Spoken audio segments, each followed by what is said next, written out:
উপজেলার নির্বাচনের খবর জানাতে পাবনা থেকে সরাসরি যুক্ত হচ্ছেন সহকর্মী কামরুল ইসলাম। কামরুল, ভোট কেন্দ্রে ভোটার উপস্থিতি কেমন দেখছেন?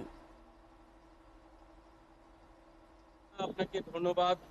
ষষ্ঠ উপজেলা পরিষদ নির্বাচনের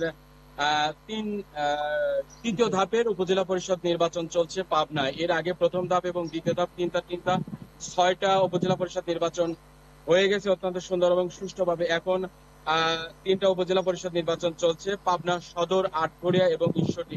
আমি যেখানে দাঁড়িয়ে আছি পাবনা সদর উপজেলার এই ভোট কেন্দ্র, এখানে প্রায় 5.5 লক্ষ ভোটার আজকের ভোট উপজেলা পরিষদের ভোট প্রদান করবেন। আসলে আমি যেখানে দাঁড়িয়ে আছি আতাইকুলা সরাডাঙ্গি আলী মডেল মাদ্রাসা কেন্দ্র, এখানে ভোট প্রায় 6,000-এর কাছাকাছি। আসলে এখন পর্যন্ত আমি যদি আপনাকে একটু দেখাই যে ভোটার উপস্থিতি খুবই কম, কারণ বিএনপি এবং জামাতের ভোট বর্জনের মধ্য দিয়ে কিন্তু আওয়ামী লীগের প্রতিদ্বন্দ্বী আওয়ামী লীগ এই নির্বাচনে অংশগ্রহণ করেছে। তার কারণে কিন্তু তেমন ভোটার উল্লেখযোগ্য আমরা দেখছি না এবং ভোটার খুবই কম।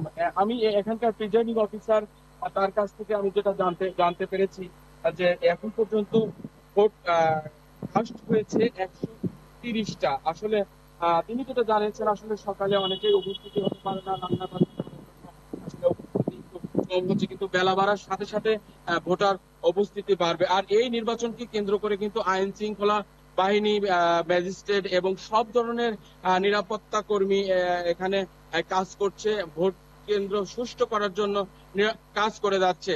এবং পাবনা সদর উপজেলা পরিষদের নির্বাচন এখন পর্যন্ত সুষ্ঠু এবং সুন্দরভাবে হচ্ছে। এই ছিল পাবনা সদর উপজেলা পরিষদ নির্বাচনের সর্বশেষ তথ্য।